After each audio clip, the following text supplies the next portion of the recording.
office, I can try. I'll bring it, see if it has just a little more.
Yeah, it's working.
All right, if you want to make your way in at this time, that'd be great.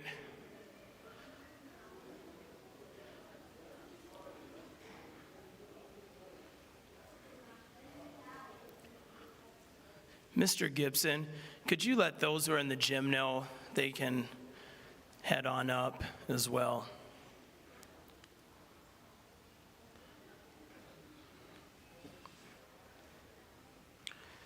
All right.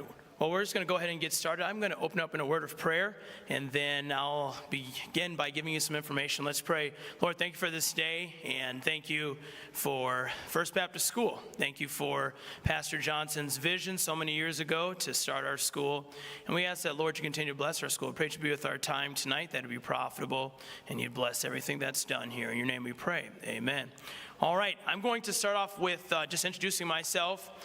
For you that are new families, my name is Sean McKinney. I'm the administrator of the school, which means you probably met me anyways when you first came to our school. Tonight you're going to hear from several of our administrators, or principals, excuse me. They're going to talk through a few things. And tonight I wanted to gear a lot of our conversation toward things to help you prepare for becoming a student here at First Baptist School.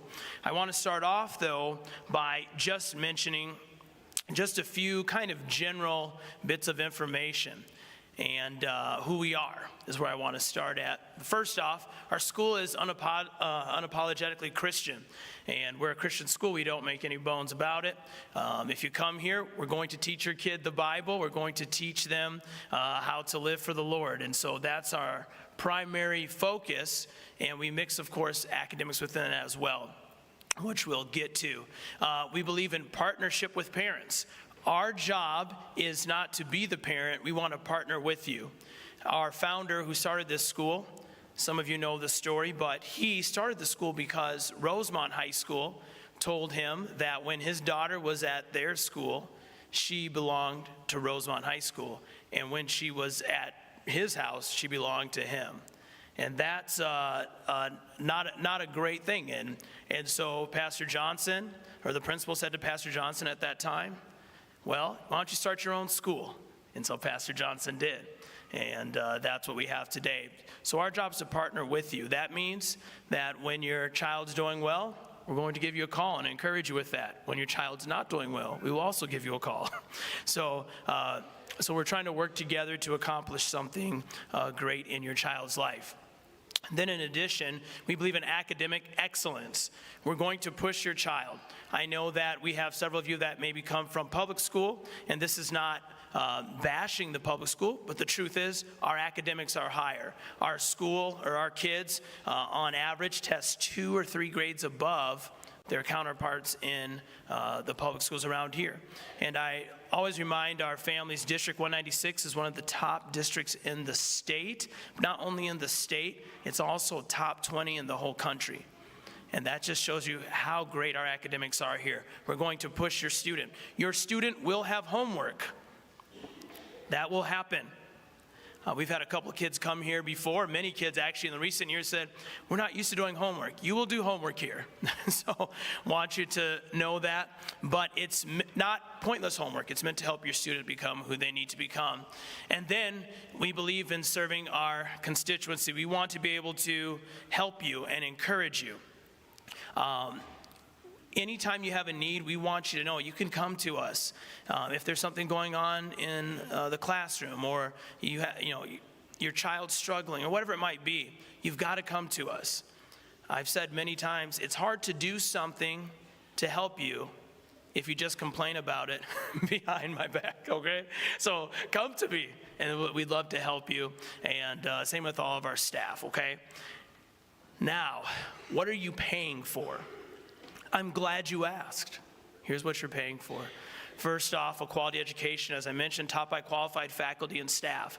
Our staff, we are going to work hard for you. It's not uncommon for some of our teachers to be here at 10 or 11 at night preparing things the next day. Why? Because we care about what we're doing. And so your child is going to receive an education by quality people who are going to put in the time, that are going to do what's necessary to help your child. And we just ask that you make sure your child puts their effort in as well, okay? And then also, you're paying for us to reinforce biblical principles that you're already teaching at home. So we're going to, once again, come alongside of you. Your kids are going to hear in their Bible class, hey, you ought to listen to your parents. You ought to obey the authorities that are over you when they're telling you those things that are right. You ought to work hard. You ought to be, studious. You ought to have character and all those things. Like, we're promoting those things to help you. And so we want you to know that. At this time now, by the way, before I have Mr. McCroskey come, you're going to hear my voice cut out a lot tonight, just because I have been having vocal issues, so bear with me, okay? So if you hear a couple of squeaks, it doesn't mean that I'm still in adolescent puberty stage, okay? So just so you know. All right, we're going to have Mr. McCroskey come at this time, and he's the elementary principal. Let's give Mr. McCroskey a hand as he comes. Thank you for that. I want to reassure you it's well-deserved. The applause. You didn't respond the way I wanted you to. Should we try again? Thank you for that. It was very well-deserved. You're a tough crowd. I want to thank you for coming tonight. I sure appreciate you being here. This is where my wife and I are finishing up our second year being here. I cannot tell you that we have loved Minnesota. We did love that this winter was much better than last winter, but we have loved our jobs. We've loved being here. I love working with the faculty that we have. Last year at this meeting, I spent a lot of time talking about our faculty. I love them. I love their diligence. I love their heart for our students. I love their passion for the Lord. They're doing a great job. I've been here almost 2 years now, and I'm starting to get to know many of you. And one of the things that makes First Baptist School an amazing school is our parents. And I want to thank you for trusting us, but I also want to thank you for the great job you're doing with your students. Your children, they're our students, they're your children. Tonight I was given the topic of how to help you prepare your child to have a successful day at school. And I'm just going to say right out front, don't crucify me, because almost everything that I'm going to say tonight, you already know. I'm not trying to invent the wheel. The wheel exists. I just want to remind you of some things that make a significant difference in having your child ready to have a great day every single day. The first point, a successful day starts the night before. We've heard that over and over and over again. Make time to help your children with their homework. Here's what happens a lot. I know you're busy. I know you've got a lot to do. You work long days. Once you come home from work, you've got food to prepare. You've got laundry to do. You want to keep a little bit of order in the house. And what happens a lot of times is you remember, I have a child. That's a good thing. And oh, that child went to school today. There's a good chance they have homework. And we say to our children, did you do your homework? And every good child, whether they have done their homework or not, is going to say, sure, I did my homework. What they need to hear instead of, did you do your homework, is, let me see your homework. When your children know you're going to ask, let me see your homework, if they have already done it, while they are doing it, they're going to work a little bit harder to make sure that it's done correctly. The goal of homework is to reinforce what the teacher covered that day in school. If they're working at it to do it right the first time because they know there's some accountability, they're going to try harder. And for that rare child that is just determined to prove me wrong, and they still flew through it anyway, you see that. And you're able to redirect them. And once they figure out, I may as well do it right the first time, most of them will. I'm supposed to be fast. Let me give you a little story time. My junior year in high school, a lady came to me in our church. She said, Rodney, you're pretty smart. Tommy, that was her 6th grade son, is going to fail 6th grade if we can't turn around his grades the last semester. She said, will you go home with him every day and tutor him? This lady invested in me a great deal when I was in 6th grade. She was my Sunday school teacher, and I was willing to help. I went home with them the last 7-8 weeks of school every day. They were latchkey children. They let themselves in, and they had the house to themselves for several hours. And here's what I did. Tommy, you can eat your snack, and then you have to do your homework. That was the extent of really my tutoring with Tommy. And his grades went from F's and D's to C's and B's, just because that immediate reinforcement of getting that, what the lesson was taught today, doing the homework to reinforce it, his grades went up well enough to where he passed. And then for the last 30 plus years, I have been looking at Mrs. Jordan saying, you know, I didn't charge you for tutoring, but I salvaged a lot of money for you. Can you help me out? And she never did. That was story time. Number 2, make sure your children go to bed in time to get 8 to 10 hours of sleep. Let me promise you, my children are grown. I don't have to deal with this anymore, they will resist. But Mom, I'm not tired. How many of you, your children in the morning when they wake up, they're tired? Every morning I'm in the hallways, I greet our children, and every morning when I say, how are you doing? At least one child, if not 30, are gonna say to me, I'm tired. How do you get tired when you've only been up 2 hours? You know the answer, don't you? You didn't go to bed at bedtime. Make sure they get 8 to 10 hours of sleep. If you have a 6th grader, they maybe don't need 10 hours. If you have a 2nd grader, they absolutely do. Parents, let me clue you in on something. If you struggle with your child in the morning, they don't want to get up, it gets easier if they are well rested. If they've had that 8 to 10 hours of sleep, your morning goes a whole lot better. Number 3, make sure they have a good breakfast. Again, nothing new, nothing rocket science, but make sure they eat before they come to school. We get children in the clinic with some regularity. My head hurts or my stomach hurts, and did you eat this morning? Well, no. And we will give them a pack of crackers or something really, really simple, and 30 minutes later their headache has gone away. This is the diabetic in me. Here we go. Please stay away from the cereals that are loaded with sugar. The teachers appreciate calm children, not hyperactive children. The hyperactivity in the elementary is my job. The students are supposed to stay calm. Number next, please. School starts at 8 o'clock.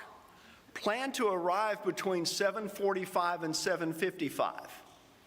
That gives them time to fill their water bottle, to go to the restroom if they need to actually talk to their friends for a little while, and school can still start on time. If you plan for that, you stand a better chance of accomplishing that. Number 5, get to know your teachers and the principal. Build that relationship with us. We live in an era where you can email, you can text, you can call. There's no excuse to not be able to be in touch with the teacher. Be proactive. You reach out to the teacher. Ask the teacher how they're doing. We have parent-teacher conferences, but we only have a couple of those a year. We need you to be more involved. Talk to the teacher. You cannot know how much it will encourage your child's teacher if they feel comfortable that they know you. I'm a lot more comfortable if I have to call a parent, in that rare instance. We have 200 children that I'm responsible for in the elementary. Out of 200, every now and then, not often, but every now and then, I have to call a parent and explain why their child is in trouble. It's a lot easier for me if I know you. I kind of have an idea of how you're going to react to that information. Let's build a team. Let's pull tight together. That will help tremendously. Number 6, be mindful of your child's extracurricular activities. I'm for sports. I used to have a lot of trophies. I finally threw all of them away except for 2 home run balls. I'm just vain enough, I want to keep those. I'm for sports. I'm for gymnastics. I'm for theater. I'm for everything your children might do other than their academics. They all have a place in helping them be well-rounded. But don't be so busy doing those things that your child lets those become the priority. The reality is this: there's only one Michael Jordan that's ever going to be born. One out of however many 100,000 students become professional athletes. But all of us need to go to work every day, and all of us need to be properly academically prepared. Help keep that in focus. The last couple I'll go quickly on, but limit screen time. Instead, encourage reading. Read, if you have small children, read to them every night. Every single night, read something to them. As they get older and they learn to read, encourage them to read on their own. It is a fact, good readers are great learners. I looked at a student just recently. I look at every one of our students' academics, and I looked at a student who is struggling in his academic courses, but he has a B+ in reading. That doesn't compute at all. And I said to him, I love you, but a good reader should make better grades than this. You're just not trying hard enough. Encourage your children to be readers. Limit the screen time. Next, fill your child's life with praise. We live in a negative world, don't we? We live in an insecure world. Fill their life with praise. Constantly let them hear mom and dad say, I love you. Men, it's okay. You can tell your children you love them. You should tell your wife that you love her, but you have got to tell your children, I love you. It's part of parenting. We point out what they do wrong. You have to. Point out what they do right. Fill their life with praise. Let them get their security from, my mom and dad like me. They're happy with me. You can use praise as a tremendous tool to build expectations with them. Fill their lives with praise. And then lastly, if you don't remember any of these 8 things that I've said already, do this last one. Every day, many times a day, pray for your children. Pray for your children. The devil is real. He hates God. He hates you. He hates your children. He wants to destroy their lives before they really even have a chance to start living. Pray for them every single day. Their teachers in our school pray faithfully for their class. I pray by name for our students. Parents, do not neglect to take your child's name before the throne of God and beg him to protect them and help them. Thank you for your time.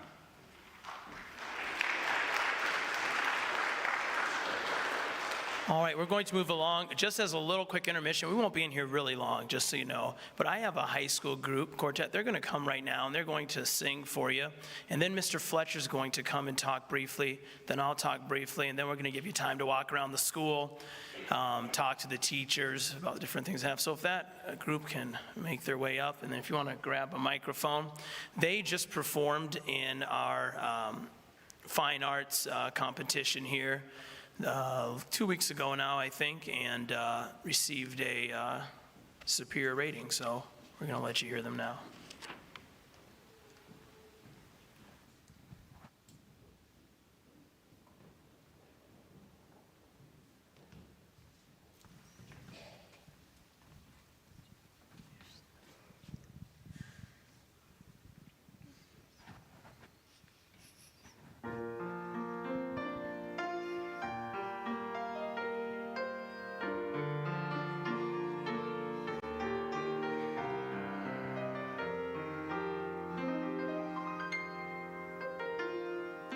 Face to face with Christ my Savior.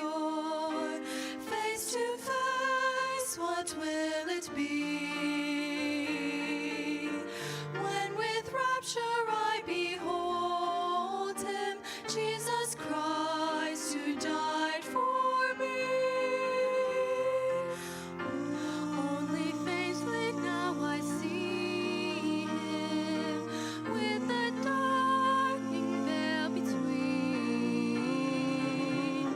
But the blessed day is coming when his glory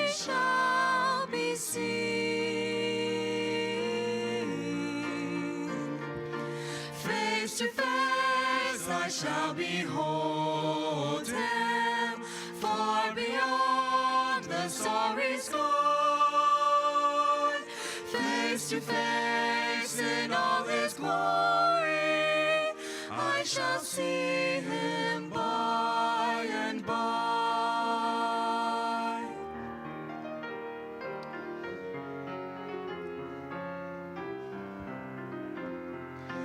What rejoicing in his presence, when our banished grief and pain, when the crooked ways are straightened and the dark things shall be plain. Face to face, a blissful moment, face to face to see it all. Face to face with my Redeemer, Jesus Christ, who loves me so. Face to face I shall behold him, far beyond the starry sky.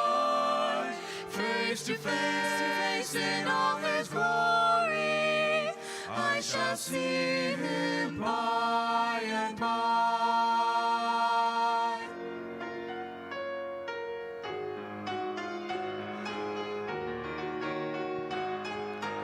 Face to face I shall behold him, far beyond the starry sky.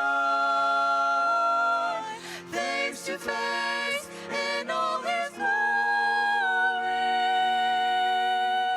I shall see him by and by. By and by.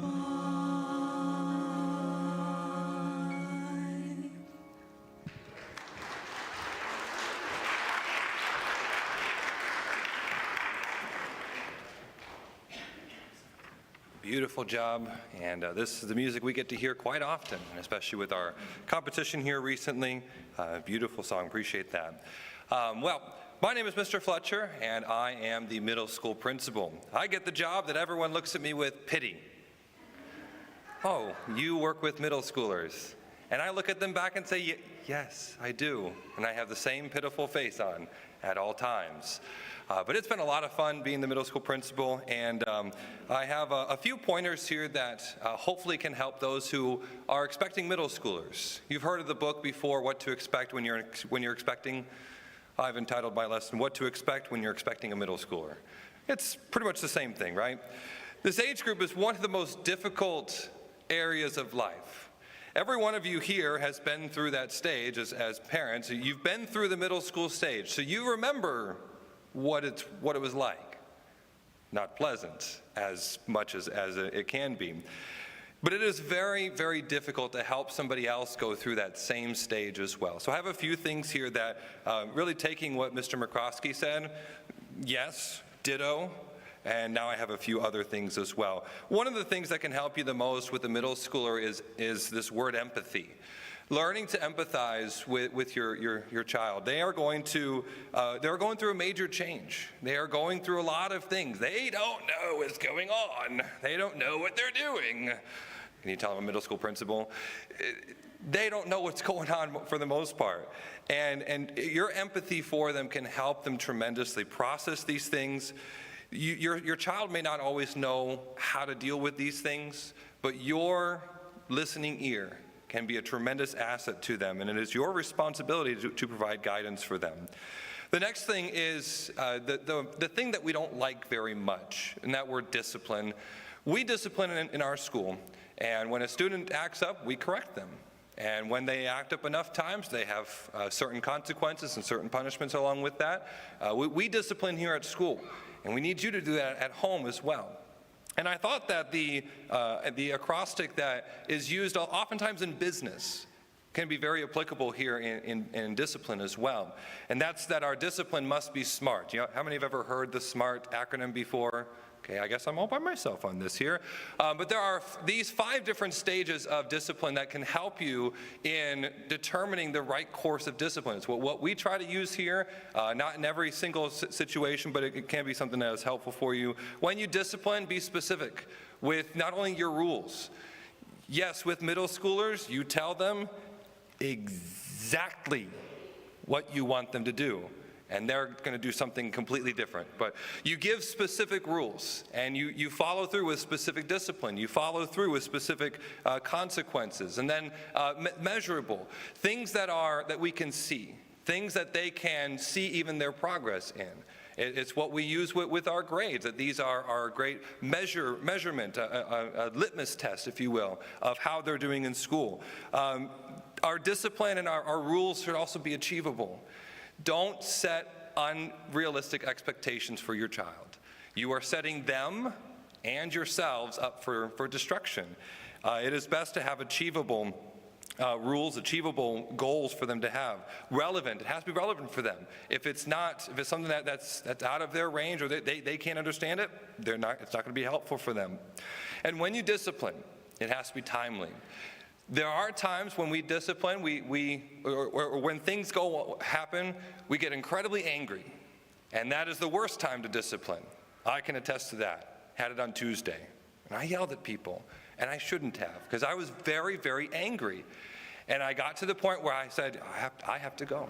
And I went and took a nap, and I felt better. I didn't take a nap. But I had to get out because I was very angry. But our discipline should be something that is done in a timely fashion. Something that is, you don't always have to be ready over your children to crack the whip on them every time. But the discipline should be something that comes within a timely manner. And so we hope that this can help you with your discipline as well. The next thing here that I have is just simply hang in there. As a middle school parent, it's 3 years. It is a long 3 years. But just hang in there. Your child might drive you crazy. Your child you might look at and say, were you born on Mars? Your child might be the strangest person in the world. What is wrong with you? Just hang in there. While they might seem a little strange now, it gets better. It gets better with time, and I encourage you to hang in there. When your child comes home and tells you things, listen to them. Don't believe everything they say. Because a lot of times they love to tell you the story that doesn't include them. And they tell you everything that happened except for what I did to cause all of this. Don't believe everything they say. And then again, emphasizing this here of sympathize with them. Things are going to happen to them that are unfair. They're going to get mistreated. Teachers, principals are going to mistreat them. But sympathize with them in that their feelings are real, their feelings are valid, and help them work through those things. And the last point that I have for today is to speak good to them, because we want them to speak good things to others as well. I saw this picture a few years ago now, and I found it to be so powerful, something that I hope and pray that everybody could learn, because it starts in the home. And it's a picture here of a mom and dad speaking, the picture here of flowers, speaking good things to the child. And what comes out of the child? Good things. The Bible tells us in Matthew chapter 12, verse number 35, a good man out of the good treasure of the heart bringeth forth good things. And an evil man out of the evil treasure bringeth forth evil things. I just taught this to our third graders here this week that, if I were to have a cup and I were to put water in it, what's going to come out when I pour it out? Water. If I have a cup and I pour dirt into it, what's going to come out when I pour it out? Dirt. What we put into our children is also going to come out as well. This is not only with what we say as parents to our children, what we say even as teachers to these children, it is also what they are listening to, what they watch, what they hear what on a daily basis. And you can be the biggest ally for them. You can be the biggest asset for them in this way, that if you can speak good into them, good will come out of them as well. As a parent, it matters what you say to them. It matters how you spend your time with them. It matters how you make them feel. It matters that we are real. we're all sinners. We all make mistakes. When we make mistakes, we own up to it. What I did on Tuesday to the middle school boys and yelling at them, I went back on Wednesday and I said, fellas, I am sorry. I messed up. I was very, very angry and I lashed out. And I shouldn't have done that. And I asked for their apologies, or I asked for their forgiveness. I gave my apologies. I don't know if they forgave me. We'll see. But as parents, it matters that we're real, showing our children that we can make mistakes and learn from those mistakes. Your job as a parent is the biggest job of all. It's a wonderful job. And I hope that each of you will be able to take it by the reins and be able to control it. But it's a job. It's a big job, but it's one where we can keep showing up, keep learning, keep apologizing, keep growing, and keep offering every ounce of our hearts to see their little hearts soar as well. And so if you're expecting a middle schooler, there's a lot going on. But I hope that some of these things can be a help to you. Thank you very much. All right, this is the last stuff that we're really going to speak about. So I am not only the administrator, I'm also the high school principal. And one thing I wanted to say, just piggybacking on Mr. Fletcher's thing, if you have a middle school student, honestly, when I first became a teacher, I taught all middle school classes for the most part, and I really enjoyed my time down there. I think they're great. But one of the biggest things that sometimes parents struggle with if you haven't had a middle schooler, it really is the fact that the boys and the girls are vastly different. The girls are going to come home and cry, and they're going to not get along. I just had some young ladies in my office today, and I just had to work through some things with them. So when they do come home and cry, you listen to them, but just know it's going to happen. It is, and it might happen a lot. And the way to walk them through that, I have daughters as well, so I understand it. The boys, you're going to get a call because they probably threw someone around, threw, something, broke something. Those things happen. But the encouraging thing is when they get to my level, when they get to high school, I've been around long enough to see those kids change. And they do. It's just a maturity level that comes with it. And so I'm going to give you a couple of things here just regarding the high school to help your student as they're in high school. First off, encourage your student to care about academics. What happens in middle school a lot of times is kids, it's hard when you're an 8th grader to see being a senior. And so when you're 6th, 7th, and 8th grade in the middle school, you're not always caring about grades like you need to. But the truth is, every senior class I have ever taught has come to me at the beginning of the year, and they say, Mr. McKinney, what's my GPA? Why are they asking that? Because they want to go to college, and they want to get scholarships. And there's been times when I've had kids leave my office crying because their GPA was a 1.76. Because they didn't do the things they're supposed to in 9th grade, 10th grade, and 11th grade.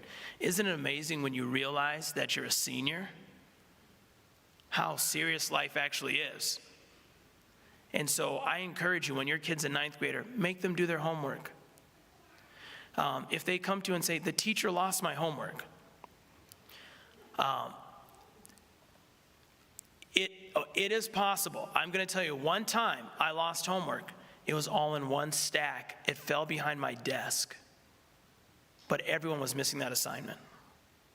So then I knew, okay, and I figured out something else. One time. But teachers keep track of that. Don't believe your student when they say that. Okay? But you need to encourage your student to care about their work. Get their stuff done. Starts in 9th grade. I try to tell the students this. If you care about your grades now, it's going to pay off for you later. We have a girl in the senior class right now. She has done an excellent job, but her whole college is paid for because of what she's done academically. And she's going to university where it's like $45,000 a year. And it's all taken care of. Because when she was 9th grade, she cared. And there's several kids, honestly, in our senior class who have that. So I want to encourage you, encourage your kids to work hard. Number 2, encourage your student to be involved. As they get into high school, we have so many opportunities in our school. Of course, we have sports, we have fine arts, we have all the academic stuff, but there's a lot of things your kid can get involved in. Encourage your kids to get involved. Don't let them just sit around and do nothing. One of the greatest things that ever happened to me is the fact that I was made to do some things, and I'm glad for that today. And so I encourage you, have your students involved. You know, when your kids get into high school, I can already tell you, some of your students are going to say to you, Mom, I don't want to be in high school choir. Make your student be in high school choir. Let me kick them out if they're bad. No. But seriously, let them get that opportunity and learn. Doesn't mean they have to be in all 4 years, but encourage them to do that. Have them play an instrument. Have them do some things. Get them involved. And then allow us to prepare your student for college. And so academic rigor, what I mean by that is let us push your student academically. I kind of mentioned in point 1, encourage your students in academics, but let us push them academically. And what do I mean by that? Sometimes you get to high school and you're going to have a couple hours of homework. It's going to happen. Push them. Because what's going to happen when they're our age? You wish the only thing you had is homework, right? I tell the kids all the time, I would love to just have to worry about an algebra lesson. Give me the algebra lesson. I'll take it. I will do it. But you know that they need to work hard. So let us encourage them as well. And might I say this, I also teach as an adjunct professor for a college. And I had one of my students actually in a senior level class. Their mom emailed me and asked if I could excuse them from an assignment because they were going to be on vacation. Now, I went to the college president and I said, am I in the twilight zone? Because I don't understand that. The reason why I'm telling you that is this: when your kid's in high school, you hold their hands a little bit, but you got to kind of let them go, let them figure it out. Don't be the parent that is calling the college professor, right? And so help your kid by letting him learn how to get deadlines done, learn how to prepare. He or she has to learn how to do that. They just really do. And encourage them to do that. And then allow us or encourage them in the relationships and problem solving. Part of high school is learning how to come to your teacher. And our teachers, we really do work hard to be approachable. So if a student comes to us, teachers aren't perfect. We do make mistakes. Sometimes we don't always handle the situation the right way, but we do try to rectify those things. Teach your kid to come to us. A lot of times we can solve the issue that way. So if there's a grade discrepancy, or maybe they just felt like, hey, I was unfairly treated, have your student come talk to us first. And then if it can't be solved, then feel free to get involved. But I can tell you, we'll do our best to solve those things, but allow them to work through relationships. Allow them to work through things with their classmates. In high school, like I said, it gets a lot better, but there's still gonna be issues. But our job is, we're gonna try to help them. And so allow us to do that. And I threw out things like coaches as well. Your child's gonna be involved in sports. Allow them to work through some things. What I'm really just trying to get across to you is, at the high school level, we wanna do what we can to help push your kid so they're ready for adulthood. We want our students, when they leave here, to have a strong biblical worldview, to have a strong academic abilities so that when they go to college, they can succeed. And I'm proud to say we've done a good job of that the last 52 plus years of having our kids achieve great things. And so with that, I am done speaking, but I want to tell you about a couple of other things here. First off, we have a program called Script. And with our Script program, all you're doing is basically buying gift cards from our school. You can either order them online or go directly to Mrs. Foster, but a gift card to places that you already go to, and a portion of that gets donated back to our school. So let's say you're going to shop at Hy-Vee. Well, you can buy Hy-Vee gift cards through the Script program, and whatever you spend there, we'll get a portion of that back. So I just encourage you to do that. Mrs. Foster has those forms at the back, and now we've added, like I said, a new option. You can order it online, and she'll give you the code for that. But I encourage you to do that. And then also we have a fundraiser for the seniors. It's the North Star Donuts, and they do some of the apple cider donuts that you see at the state fair and places like that. That fundraiser is going to happen Thursday from 2 to 6 p.m. So I encourage you, if you want donuts, stop by here, okay? We'll have them, all right? That's all that I have. Now, at 7:45, I'm going to have you come back in here. We're going to draw the names to see who won the free registration. And so I have 6 kids. I put my name in 6 times, and hopefully I'll get it. No, not quite. But anyways, we'll be back here for that. There's also cookies and water in the Johnson Chapel, so if you want to stop by and get a cookie. If your younger kids want to go play in the bounce house in the gym, they can do that. But we just want you back here in about 35 minutes. Our teachers are going to be excused now to go to their classrooms. You'll be able to go down there, get information from the teachers if you're a new student. If you're a current student, you can still go by and say hi to your teacher or grab some cookies. Once again, we want to thank you for coming, and you are dismissed.